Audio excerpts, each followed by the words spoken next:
Guys, welcome back to my channel. আমি আবার চলে এসেছি আমার পম্পি হেলদি অ্যান্ড টেস্টি রান্নাঘরে। আজকে আমি নিয়ে এসেছি একটা নতুন রেসিপি, সেটা হচ্ছে পালং পনির। আজ আমি পালং পনির করার জন্য যা যা উপকরণ হিসেবে নিয়ে নিলাম সেগুলো হলো কচি পালং শাক, টমেটো, পনির আর ধনেপাতা আর কিছু কাঁচা লঙ্কা। এবার একটা পাত্রে সামান্য জল নিয়ে তাতে নুন দিয়ে পালং শাকটা একটু সেদ্ধ করে নেবো। কড়াইতে তেল দিয়ে তার উপর হালকা একটু নুন ছড়িয়ে নিলাম। তারপর পনিরগুলো একে একে দিয়ে ভেজে নেব। দেখো বন্ধুরা, পনিরটা এবার অল্প হালকা হালকা ভেজে নিলাম। নিয়ে এবার এদিকে আমার পালং শাকটাও সেদ্ধ হয়ে গেছে। পালং শাকটাকে নিয়ে বাটিতে ফ্রিজের ঠান্ডা জল নিয়ে তার ভেতর আস্তে আস্তে করে ডুবিয়ে রাখবো। এইভাবে আস্তে আস্তে ডুবিয়ে রাখলাম। এবার পালং শাকটা জল থেকে আস্তে আস্তে চিপে নিয়ে মিক্সি মেশিনে দেবো, দিয়ে মিক্সি করে নেবো।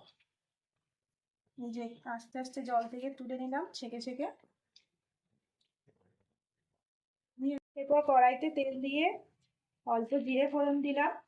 তার ভেতর গোটা গরম মশলা, শুকনো লঙ্কা আর তেজপাতা দিয়ে দিলাম। দিয়ে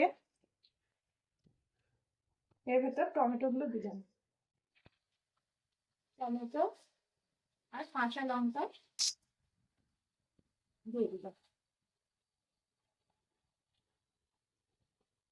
দিয়ে ভালো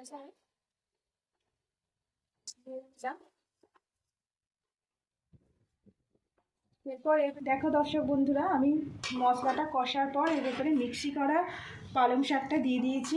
এবার এর ভেতরে অল্প একটুখানি হিং দেবো, পরিমাণ মতো হালকা হিং দিলাম।